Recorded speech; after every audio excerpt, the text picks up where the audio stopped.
आज हम लोग पढ़ेंगे बच्चे कार्तीय पद्धति। क्या पढ़ेंगे? कार्तीय पद्धति। अब देखिए, संख्या पद्धति जो पहला अध्याय था आपने वहाँ पे आपने क्या पढ़ा था? संख्या रेखा। ठीक है, आपने संख्या रेखा पढ़ा था। वहाँ पे संख्या रेखा में होता क्या था? यहाँ पे एक जीरो होता था, जीरो जिसको बोलते थे मूल बिंदु। फिर यहाँ दाहिने तरफ 1 2 3 4 आदि डॉट डॉट मतलब धनात्मक संख्याएं होती थी पीछे। बाएं तरफ क्या होती थी? -1 -2 -3 -4 और ऐसे भी अन्य संख्याएं होती थी यहाँ पे। ठीक, तो उसी को आगे देखते हम लोग। यहाँ पे कह रहा है संख्या रेखा पर एक नियत बिंदु से दूरियों को बराबर एककों में एक दिशा में धनात्मक और दूसरी दिशा में ऋणात्मक अंकित किया जाता है। उस बिंदु को जहाँ से दूरी अंकित की जाती है उसे क्या कहते हैं हम लोग? मूल बिंदु। जहाँ से दूरियाँ धनात्मक और ऋणात्मक अंकित करना शुरू करते हैं हम लोग, ठीक है, उस बिंदु को मूल बिंदु कहते हैं। एक रेखा पर समान दूरियों पर बिंदुओं को अंकित करके हम एक संख्या रेखा का प्रयोग करके संख्याओं को निरूपित करते हैं। यदि एक एकक दूरी संख्या 1 को निरूपित करता है, जो एक एकक दूरी है संख्या 1 को निरूपित करता है, तो 3 एकक दूरी संख्या 3 को निरूपित करेगा। ऐसे 4 एकक दूरी संख्या 4 को निरूपित करेगा।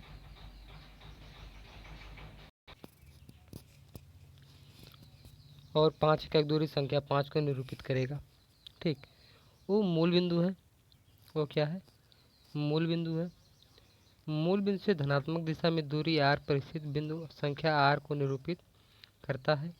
मूल बिंदु से ऋणात्मक दिशा में r दूरी पर स्थित बिंदु संख्या r को निरूपित करती है। संख्या रेखा पर विभिन्न संख्याओं के स्थान आकृति में दिखाए गए हैं। चलो हम लोग देखते हैं पीछे।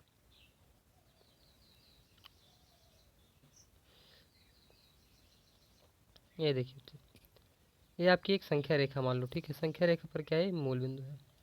अब देखिए क्षैतिज रेखा है, ये वाली जो रेखा है जो रेड कलर के अंदर आ गई अभी, क्या एक क्षैतिज रेखा है। क्षैतिज रेखा पर मूल बिंदु होता है, जैसे आप संख्या रेखा में देखते हो। दाएं तरफ धनात्मक संख्या 1 2 3 4 5, बाएं तरफ ऋणात्मक संख्या होती -1 -2 -3 -4 और -5। सेम इसी प्रकार से यदि हम इसको ऊर्ध्वाधर बना दें, कैसे? ऊर्ध्वाधर जैसे बनाया गया है। ठीक, ये नीचे क्या है? y है और ऊपर क्या है? y डैश है। यहाँ पे मूल बिंदु हो गया आपका। मूल बिंदु के ऊपर धनात्मक संख्याएं लिखेंगे और मूल बिंदु के नीचे ऋणात्मक संख्याएं हम लोग लिखेंगे।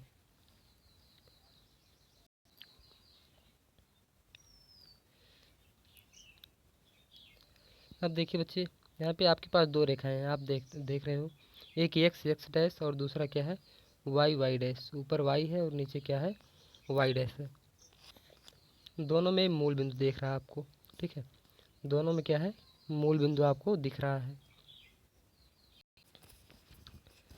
देखिए, दोनों मूल बिंदु का संयोजन हम लोग करेंगे। देखिए, करने के लिए क्या कह रहा है, कैसे करेंगे हम लोग। ठीक, देखिए यहाँ पे दिया गया है किस प्रकार से करना है। कह रहे दोनों रेखाओं का संयोजन इस प्रकार कीजिए कि ये दोनों रेखाएं एक दूसरे को मूल बिंदु पर काटें। यानी जो दोनों रेखाओं का मूल बिंदु है, यानी जो x डैश है, y डैश है, दोनों एक दूसरे को उसी बिंदु पर काटे, मूल बिंदु पर। ठीक, तो क्षैतिज रेखा x डैश x को x अक्ष कहेंगे हम लोग, और ऊर्ध्वाधर रेखा y डैश y को y अक्ष कहा जाता है। वह बिंदु जहाँ x डैश x और y डैश y एक दूसरे को काटती है उसे मूल बिंदु कहेंगे। क्या कहेंगे? उसे मूल बिंदु कहेंगे। ठीक, अब इसके आगे हम लोग आगे इसे देख लेते हैं, पीछे पलट के क्या है, चित्र से समझेंगे। देखिए, अब देखिए यहाँ पे क्या हुआ, आप x डैश देख रहे हो, y और y डैश भी आपको दिख रहा है। इधर नीचे y डैश लिखा गया है। अब इधर क्या है? दोनों मूल बिंदु पर काट रहे हैं यहाँ पे, इसे हम लोग क्या कहेंगे? मूल बिंदु काट कहेंगे। क्या कहेंगे? मूल बिंदु कहेंगे। अब मूल बिंदु के दाहिने तरफ धन x अक्ष की दिशा में, x अक्ष की दिशा में देखिए, इसको क्या बोलेंगे हम लोग? धनात्मक x अक्ष बोलेंगे। और बाएं तरफ क्या बोलेंगे? ऋणात्मक एक्स अक्ष, ठीक। जो कि एक्स डैश को क्या बोलेंगे हम लोग, एक्स अक्ष बोलेंगे। जो क्षैतिज रेखा है, जो ऊर्ध्वाधर रेखा है, इसको क्या बोलेंगे, वाई अक्ष बोलेंगे। तो इधर ऊपर की तरफ, ये ऊपर की तरफ ये धनात्मक वाई अक्ष है, और नीचे की तरफ, ये नीचे की तरफ, ये नीचे क्या है, ऋणात्मक वाई अक्ष है। अब देखिए यहाँ पे जो आपका ये प्लेन है 4 भागों में बट गया है। देखिए यहाँ पे ये मूल बिंदु हो गया आपका। तो इधर देखिए, इधर प्रथम चतुर्थांश बोलेंगे, फिर आगे आप आएंगे इसको द्वितीय चतुर्थांश बोलेंगे, इधर तृतीय चतुर्थांश बोलेंगे, और ये चतुर्थ। देखिए घड़ी किस दिशा में चलती है, भी मान लो भी ये घड़ी हो गई आपकी, ठीक। घड़ी की सुई ले लो, तो घड़ी के चलने की दिशा जो होती है क्लॉकवाइज बोलते हैं इसको, ठीक है। यहाँ पे क्या होती है, अगर इसके उल्टा जाए हम लोग, यानी विपरीत दिशा में, इसको क्या बोलते हैं हम लोग, घड़ी की विपरीत दिशा या एंटी क्लॉकवाइज। तो हम लोग यहाँ पे एंटी क्लॉकवाइज चलते हैं, एक्स अक्ष की धन दिशा शुरू करते हैं, और घूमते हुए 1 2 3 4 नाम दे देंगे। पहले को प्रथम चतुर्थांश बोलेंगे, दूसरे को द्वितीय चतुर्थांश, तीसरे को तृतीय चतुर्थांश, चौथे को चतुर्थ चतुर्थांश बोलेंगे, ठीक है। आई का मतलब फर्स्ट समझ रहे हो आप, ये डबल आई का मतलब क्या होता है, थर्ड, ये सेकंड होता है। ट्रिपल आई का मतलब थर्ड, और ये आई भी लिखा गया, इसका मतलब क्या, फोर्थ, ठीक है। तो चतुर्थ चतुर्थांश है, प्रत्येक भाग क्या होता है, एक चतुर्थांश होता है। और देखिए परस्पर लंब होते हैं दोनों रेखाएं, दोनों जो अक्ष हैं एक्स अक्ष और वाई अक्ष, ये क्या है, परस्पर लंब होते हैं, यानी इनके बीच में 90 अंश का कोण बनता है। क्षैतिज रेखा को एक बार दोबारा से याद करते हैं। जो क्षैतिज रेखा है यानी एक्स डैश, इसको हम लोग एक्स अक्ष बोलते हैं। जो ऊर्ध्वाधर रेखा है वाई डैश, इसको क्या बोलते हैं हम, वाई अक्ष बोलेंगे। ये जो दोनों ये जिस बिंदु पर काट रहे हैं एक दूसरे को, मूल बिंदु बोलेंगे। और ये मूल बिंदु के दाहिनी तरफ, ये दाहिनी तरफ धन एक्स अक्ष, बाईं तरफ ऋण एक्स अक्ष। ये एक्स अक्ष पर है तो एक तरफ धन एक्स अक्ष होगा, एक तरफ ऋण एक्स अक्ष होगा। ऐसे वाई अक्ष की बात करें, ऊपर की तरफ धनात्मक होता है धन वाई, धनात्मक वाई अक्ष, नीचे की तरफ ऋणात्मक वाई अक्ष।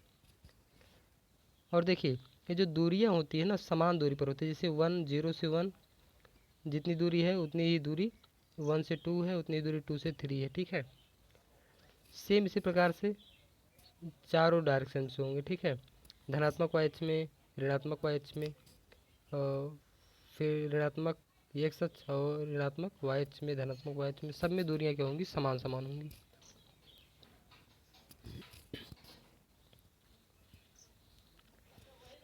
अब देखिए किसी बिंदु के निर्देशांक कैसे पता करते हैं हम लोग, ठीक है। जैसे यहाँ पे पॉइंट पी है, पॉइंट पी की जो स्थिति होती है, ठीक है, इसको बताने के लिए हम निर्देशांक का प्रयोग करते हैं। कैसे होता है उसको देख लेते हैं।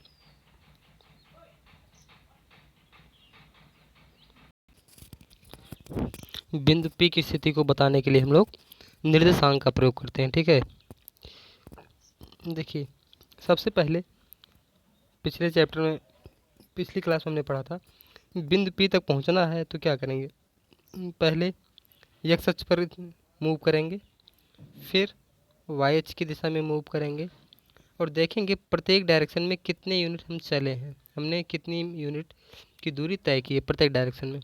अब देखिए एक्स की दिशा में कितनी डायरेक्शन चलेंगे, अगर पी तक जाना हो हमें, तो कहेंगे आप पहले 1 आएंगे, यानी सीधा सीधा कहें कहाँ तक पहुँचे हम लोग, 4 तक, यानी दूरी कितनी है, 4 इकाई है। ऐसे वाई जाना है, जो दूरी ये है वही दूरी ये भी होगी। अगर ये 3 है तो ये भी क्या होगी, 3। तो बिंदु पी के निर्देशांक को क्या कैसे लिखेंगे, सबसे पहले एक्स अक्ष पर चली गई दूरी, फिर वाई अक्ष पर चली गई दूरी होती है 3। अगर बिंदु पी के निर्देशांक की बात करें, अब बिंदु पी का निर्देशांक हो गया है 4 3, जो यहाँ पे एक्स अक्ष की दिशा में हम लोग दूरी चले हैं, ठीक है, ये 4 है, इसको क्या बोलते हैं, भुज बोलते हैं। बिंदु पी का क्या है, भुज है। और जो 3 लिखा गया है यानी वाई कोऑर्डिनेट जिसको बोलते हैं हम लोग, देखिए ये वाई अक्ष की दिशा में चली गई दूरी को क्या बोलेंगे, वाई कोऑर्डिनेट बोलेंगे। और ये क्या है, 3 है यहाँ पे, और इसको कोटि कहते हैं हम लोग, क्या बोलते हैं, कोटि बोलते हैं। उम्मीद है इतनी बात समझ में आ रही होगी। जैसे बिंदु पी है, P को दिखाने के लिए हमने 4 3 लिखा है यहाँ पे। 4 क्या है, x अक्ष की धन दिशा, x अक्ष की दिशा में चली गई दूरी है। और y 3 क्या है, y दिशा में चली गई दूरी है P तक पहुँचने के लिए। तो बिंदु P के निर्देशांक को हम लोग कहेंगे 4 3 है। बिंदु P की भुज की बात करेंगे, भुज ए पहले जो x निर्देशांक होता है, x अक्ष की दिशा में चली गई दूरी होती है, वो 4 है, यानी भुज इसका 4 है। कोट क्या होगी इसकी, 3 होगी, जो कि y की दिशा में चली गई दूरी होगी। सेम इसी प्रकार से हम लोग अगर Q की बात करें, यहाँ पे पॉइंट Q है। Q के लिए क्या है, x अक्ष की दिशा में सबसे पहले हम लोग दूरी तय करेंगे। तो x अक्ष की दिशा में दूरी तय करते हुए हम लोग पहुँच गए सबसे पहले R पे। R कितना है, यानी मूल बिंदु से R की दूरी कितना है, -6। देखिए यहाँ पे हम लोग अगर ऋण दिशा में जाएंगे तो ऋणात्मक इसकी दूरी लेंगे। फिर y की दिशा में कितनी दूरी चलनी पड़ेगी यहाँ तक आने के लिए, आप कह रहे हो कि -1 और ये -2, ये -2 दूरी पहुँचे, ठीक है। ऐसे मिला दिया इसको हम लोग, क्यों पहुँच गए। अब देखिए यहाँ पे x अक्ष की दिशा में कितनी दूरी हमने तय की थी, -6। y अक्ष की दिशा में कितना, -2। उम्मीद है इतनी बात समझ में आ रही होगी आप लोगों को कि निर्देशांक कैसे लिखेंगे हम लोग किसी बिंदु का। अब जैसे देखिए मान लो कि बिंदु R का निर्देशांक हमें लिखना हो, ठीक। यहाँ पे देखिए बिंदु Q का निर्देशांक क्या है, -6 -2, कितना, -6 -2। भुज क्या है, -6, कोट क्या है, -2। अब यही अगर हम R की बात करें, हमें कहना हो कि बिंदु R का निर्देशांक क्या होगा, तो बिंदु R के निर्देशांक में सबसे पहले पता करेंगे कि x अक्ष की दिशा में कितनी दूरी चल रहे हैं। तो आप कहोगे x अक्ष की दिशा में तो -6 दूरी हमने चल दी अभी। अब फिर y अक्ष की दिशा में कितनी दूरी जा रहे हैं, तो आप कहोगे तो हमने तो केवल x की दिशा में चल के R तक पहुंच गए, हम y की दिशा में जाने की जरूरत नहीं पड़ी है। तो यानी y की दिशा में अगर जाने की जरूरत नहीं पड़ी है तो इसका मतलब y दिशा में कितनी दूरी चले हैं, 0 0 0 लिख दो यहाँ पे। हाँ, अब बिंदु R का निर्देशांक क्या हो गया, -6 0, जिसकी भुज क्या है, -6, कोट क्या है, 0। सेम इसी प्रकार से आप बिंदु M, S और N की दूरियों की चर्चा करोगे। तो जैसे मान लो कि ये M की बात कर रहा है, नहीं N की बात, चलो N निकाल लेते हैं हम। बिंदु N यहाँ पे है, बिंदु N के निर्देशांक की बात करते हैं। तो बिंदु N तक जाने के लिए क्या करेंगे, सबसे पहले x अक्ष की दिशा में जाएंगे यहाँ से। तो x अक्ष की दिशा में कहीं किसी तरफ जाने की ज़रूरत है, आप कहोगे नहीं जाने की ज़रूरत है। तो यानी उसका x का निर्देशांक, x निर्देशांक क्या होगा, 0 होगा। अब यहाँ से सीधा y की दिशा में जाएंगे और देख रहे हैं कितनी दूरी चल रहे हैं हम लोग, 3। मूल बिंदु से आपको चलना है, ठीक है। मूल बिंदु से मूव करना आप प्रारंभ करेंगे। तो सबसे पहले आप देख रहे हो कि अगर n तक हमें जाना है तो x अक्ष पर हमें कहीं भी मूव नहीं करना है, मूल बिंदु पर ही रहना है। तो अगर कहीं भी मूव नहीं करना है तो 0 होगा। फिर y दिशा में कितना जा रहे हैं हम लोग, 3। आप देखिए धनात्मक y दिशा में जा रहे हो, ऋणात्मक y दिशा में जा रहे हो। तो धनात्मक y दिशा में जा रहे हो तो प्लस में 3 रखेंगे, अगर ऋणात्मक y दिशा में जा रहे हो तो -3 आप लिखोगे। ये हो गया आपका n का निर्देशांक।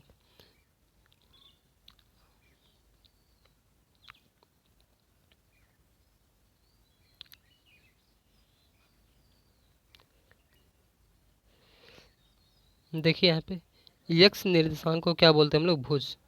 x निर्देशांक क्या बोलते हैं, भुज, यानी एब्सिसा बोलते हैं, एब्सिसा। और इसके बाद जो y कोऑर्डिनेट होता है, y निर्देशांक होता है, इसको क्या बोलते हैं हम लोग, आर्डिनेट बोलते हैं। क्या बोलते हैं, आर्डिनेट। और इसको क्या कहते हैं हम लोग, कोट भी कहते हैं। अब यहाँ पे थोड़ा सा ध्यान देंगे हम लोग कि तल में, जैसे निर्देशांक तल हो गया आपका, तल के प्रत्येक बिंदु, ठीक है, कि निर्देशांक अद्वितीय होते हैं। यानी एक ही बिंदु का 2 निर्देशांक कभी भी नहीं आएगा, ठीक है। अगर आप एक ही बिंदु के 2 निर्देशांक बता रहे हो तो ये गलत होगा। इसके अनुसार निर्देशांक 3 4 और निर्देशांक 4 3 समान नहीं है, ठीक है। दोनों तल में अलग अलग बिंदु को दर्शाएंगे। अब देखिए एग्जाम्पल नंबर 1 यहाँ पे दिया गया है, क्वेश्चन केवल पुटअप किया है यहाँ पे। कह रहा है आकृति 3.11 देखिए। अभी आकृति 3.11 के पास पहुँचेंगे हम। कह रहा है बिंदु बी का भुज बताना है, कोट बताना है। बिंदु बी का भुज और कोट क्या होगा, और बी के निर्देशांक बताने हैं।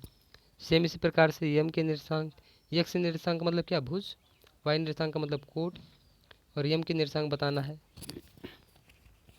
सेम इसी प्रकार से यल और यस, यानी बिंदु बी, एम, एल और एस के निर्देशांक हम लोग बताएंगे। तो चलो बताते हैं हम लोग देख के। 3.11 के फिगर हो गया आपका। तो हमें क्या क्या बोल रहा था, बिंदु बी का निर्देशांक पूछ रहा था, बिंदु एम का पूछ रहा था, यल का पूछ रहा था, और बिंदु यस का निर्देशांक पूछ रहा था। तो यस यहाँ पे है, ठीक। तो एक दो तो हम लोग देखेंगे और 30 और 2 आप लोग बताओगे। बिंदु बी और एम हम देखते हैं। चलो, बिंदु बी का निर्देशांक क्या होगा, भुज। अब देखिए, सबसे पहले तो हम लोग एक अक्ष पे चलना प्रारंभ करते हैं बी तक पहुंचने के लिए। तो कितनी इकाई चल दी हम लोग अभी, 4। फिर वाई दिशा में जाएंगे, वाई दिशा में जाएंगे तो कितनी इकाई चल दिया हमने भी यहाँ पे, देखिए 3। कितनी दूरी, 3। तो भुज क्या होगा इसका, 4 होगा। कोट क्या होगी, 3 होगी। और बिंदु बी का निर्देशांक क्या होगा, 4, 3। सेम इसी प्रकार से यम के निर्देशांक की बात करें, यम तक आने के लिए हम लोग एक्स अक्ष की दिशा में कितनी दूरी तय करेंगे, एक्स अक्ष की दिशा में कितनी दूरी तय कर रहे हैं, माइनस में 3। चूँकि ऋणात्मक दिशा में है तो माइनस में लिखेंगे। अब फिर वाई दिशा में कितनी दूरी तय कर रहे हैं, 4। देखिए, धन वाई दिशा में हम लोग जा रहे हैं। कैसे, ऊपर की तरफ धन वाई दिशा होता है। और 4 इकाई चले हैं हम लोग, 4 इकाई की दूरी तय किया है। तो यहाँ पे -3 और 4 हो जाएगा बिंदु एम का निर्देशांक। सेम इसी प्रकार से आप 2 स्वयं से निकालोगे, यल और यस के निर्देशांक को।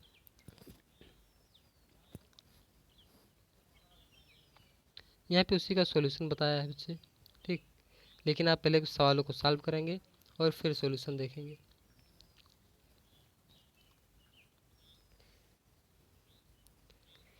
देखिए, यहाँ भी कह रहा है कि बिंदुओं के निर्देशांक बताइए, ठीक है।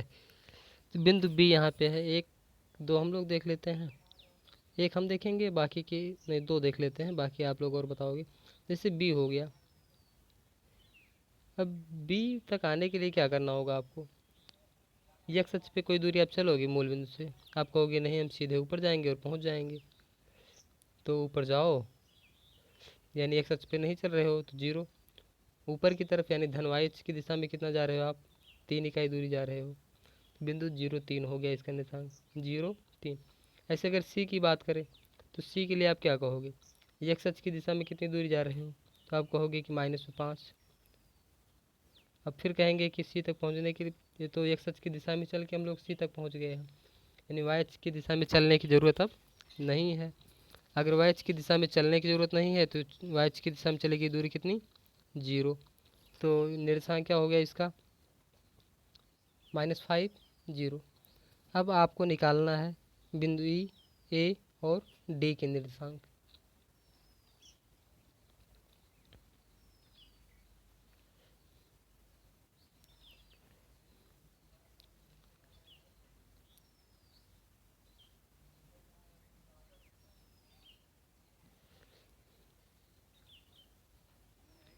देखिए बच्चे, यहाँ पे हम लोग अब इसकी चिन्ह प्रॉपर्टी देख लेते हैं।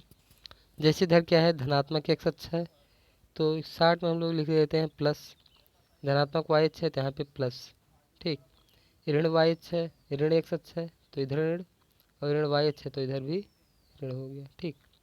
चिन्ह को देखिए, अब प्रत्येक भाग जो घिरा हुआ है, ठीक, देखिए ये इधर इस वाले भाग की बात कर रहे हैं, ठीक है। इस भाग की बात कर रहे हैं, इस भाग में कोई भी बिंदु रहेगा उसकी भुज भी पर धनात्मक होगी। देखिए, भुज के पहले भी धन लिखा होगा और कोट के पहले भी धन लिखा गया होगा, वही लिखा गया है। यानी फर्स्ट कोऑर्डिनेट में इसका भुज भी धनात्मक और कोट भी धनात्मक, ठीक। ध्यान से देखिए बच्चे, दोनों की भुज और कोट दोनों प्लस लिखा गया है। सेम इसी प्रकार से जब सेकंड में जाएंगे, सेकंड में क्या है, ऋण एक्स अक्ष है और ये क्या है, धन वाई अक्ष है, ठीक। तो एक्स यानी भुज और कोट क्या होगी, धनात्मक होगी, क्योंकि वाई क्या है यहाँ पे धनात्मक है। तो दूसरे कोऑर्डिनेट में क्या होगा, भुज ऋणात्मक होगा, कोट क्या होगी, धनात्मक होगी। यानी चिन्ह अगर भुज की माइनस में और कोट की प्लस में देखेगी तो हम कहेंगे जो बिंदु दिया गया है आपका या जो निर्देशांक दिया गया है वह किस चतुर्थांश में होगा। अगर प्लस प्लस आया दोनों तो कहेंगे फर्स्ट में होगा। अगर भुज का प्लस भुज का माइनस और कोट का प्लस आया तो हम कहेंगे सेकंड कोऑर्डिनेट में बिंदु होगा। सेम इसी प्रकार से देखिए यहाँ पे एक्स भी ऋणात्मक वाई भी ऋणात्मक, तो दोनों क्या हो जाएगा, ये ऋणात्मक हो जाएगा, तो ये माइनस में दिया गया है। यानी भुज और कोट दोनों अगर माइनस में लिखे गए हैं तो हम कहेंगे कि जो बिंदु है या किस चतुर्थांश में होगा, जो निर्देशांक दिया गया है वो तीसरे चतुर्थांश में होगा। इसी प्रकार से अब लास्ट में आते हैं हम लोग चतुर्थ में। तो देखिए यहाँ पे एक्स धनात्मक है और वाई क्या है, ऋणात्मक। एक्स क्या है, धनात्मक, और वाई क्या है, ऋणात्मक। तो एक्स की धन दिशा है और वाई की क्या है, ऋण दिशा। तो एक्स की धन दिशा है तो एक्स धनात्मक होगा, वाई की ऋण दिशा है तो वाई ऋणात्मक हो जाएगा। यानी यदि आप प्लस और फिर माइनस देख रहे हो, यानी भुज की जो चिन्ह होगी वो प्लस में होगी और वो कोट की चिन्ह माइनस में होगी, तो आप कहोगे जो बिंदु दिया गया आपको ये चतुर्थ चतुर्थांश में होगा।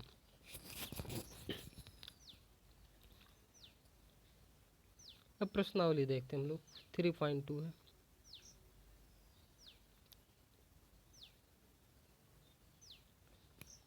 पहला क्वेश्चन है आपका, कह रहा है निम्नलिखित प्रश्नों में से प्रत्येक प्रश्न का उत्तर दीजिए। तो पहला प्रश्न, कार्तीय तल में किसी बिंदु की स्थिति निर्धारित करने वाली क्षैतिज और ऊर्ध्वाधर रेखाओं के नाम क्या है। तो क्षैतिज रेखा बच्चे जो पड़ी हुई लाइन होती है, क्षैतिज रेखा इसको बोलते हैं हम लोग, पड़ी हुई लाइन इसको क्या बोलते हैं हम लोग, एक्स अक्ष बोलते हैं। और जो ऊर्ध्वाधर लाइन है यानी खड़ी हुई लाइन, इसको क्या बोलते हैं, वाई अक्ष बोलते हैं। इसको क्या बोलते हैं हम लोग, वाई अक्ष बोलते हैं। इतनी बात तो याद हो गई होगी। क्षैतिज लाइन को क्या बोलते हैं, एक्स अक्ष, और ऊर्ध्वाधर लाइन को क्या बोलते हैं, वाई अक्ष बोलते हैं।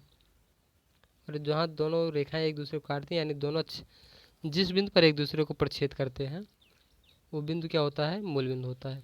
और ध्यान देना है हमेशा ये लंबवत प्रच्छेद करेंगे, 90 अंश पर काटेंगे एक दूसरे को।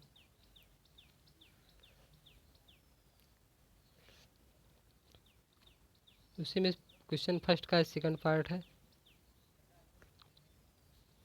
कह रहा है इन दो रेखाओं से बने तल के प्रत्येक भाग का नाम बताइए। प्रत्येक तल के जो तल बना है यहाँ पे प्रत्येक भाग का नाम क्या है। देखिए इस भाग को क्या बोलते हैं, 4 भाग बन गया है, भाग 1, भाग 2, भाग 3 और भाग 4। जिसमें हमने भाग 1 लिखा है उसे क्या बोलते हैं, प्रथम चतुर्थांश। क्या बोलते हैं, प्रथम चतुर्थांश। जिसमें 2 लिखा गया है वो क्या होता है, द्वितीय चतुर्थांश। जिसमें 3 लिखा गया है ये क्या होता है, तृतीय चतुर्थांश। और 4 वाले भाग को क्या बोलते हैं, चतुर्थ चतुर्थांश बोलते हैं। उम्मीद है इतनी बातें याद हो गई होंगी आपको। अब थर्ड क्वेश्चन पे आते हैं, कह रहा है उस बिंदु का नाम बताइए जहाँ ये दोनों रेखाएं प्रच्छेद करती हैं। दोनों रेखाएं जिस बिंदु पर प्रच्छेद करती हैं उसे हम ओ से दर्शाते हैं और इसे कहते हैं क्या, मूल बिंदु। जहाँ पे दोनों रेखाएं यानी क्षैतिज और ऊर्ध्वाधर रेखाएं या आप कहिए एक्स अक्ष और वाई अक्ष एक दूसरे को प्रच्छेद करती है, वह बिंदु क्या होता है आपका, मूल बिंदु होता है। वह बिंदु आपका मूल बिंदु होता है। अब कह रहा है सेकंड में, चित्र को देखिए, बिंदु बी और सी के निर्देशांक बताइए।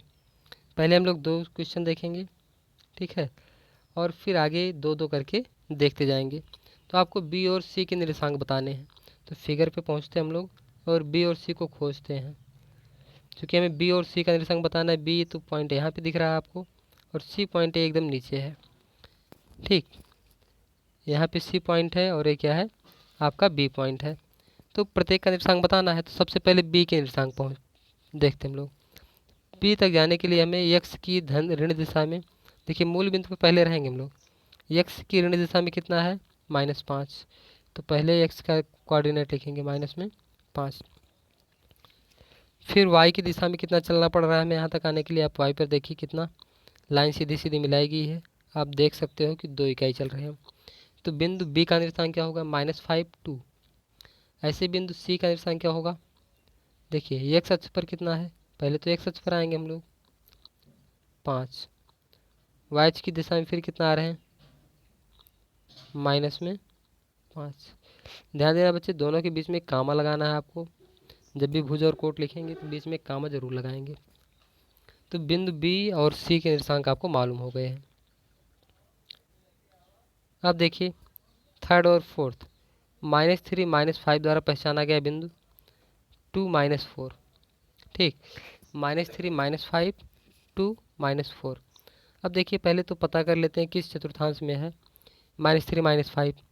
तो माइनस किस में होता है, दोनों तीसरे चतुर्थांश में होता है, तीसरे में। और ये क्या है, चौथे में आएगा ये, क्योंकि भुज प्लस में है और कोट क्या है इसकी माइनस में है। यानी एक तीसरे चतुर्थांश में है और दूसरा किस चतुर्थांश में है, चौथे चतुर्थांश में है, ठीक। अब देखिए हम लोग -3 -5 2 -4 देखते हैं। -3 -5 कौन सा है, -3 और ये -5 बिंदु ये है। देखिए -3 और वाई दिशा में -5 बिंदु ये हो गया। सेम इसी प्रकार से 2 -4 है, 2 हो गया और ये -4 यानी बिंदु जी है। 2 -4 बिंदु कौन सा है, जी। यानी एक्स अक्ष की दिशा में 2 इकाई जाएंगे, फिर वाई अक्ष की दिशा में 4 इकाई आएंगे, तो पहुंच गए कहाँ पे, जी पे पहुंच गए हम लोग। अब इसके बाद कह रहा है बिंदु डी का एच, बिंदु एच की कोटि, बिंदु एल के निर्देशांक, बिंदु एम के निर्देशांक। ये 4 क्वेश्चन हमने बताया है, 4 आप स्वयं से करोगे।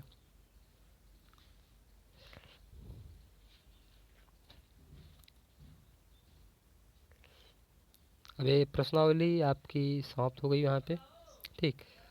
और कल हम लोग पढ़ेंगे इसमें क्या, तल में एक बिंदु आगे आलेखित करना जबकि इसके निर्देशांक दिए गए हों, ठीक है। जब किसी बिंदु का निर्देशांक दिया गया होगा तो हम लोग सीखेंगे कि इस बिंदु को आलेखित कैसे करेंगे।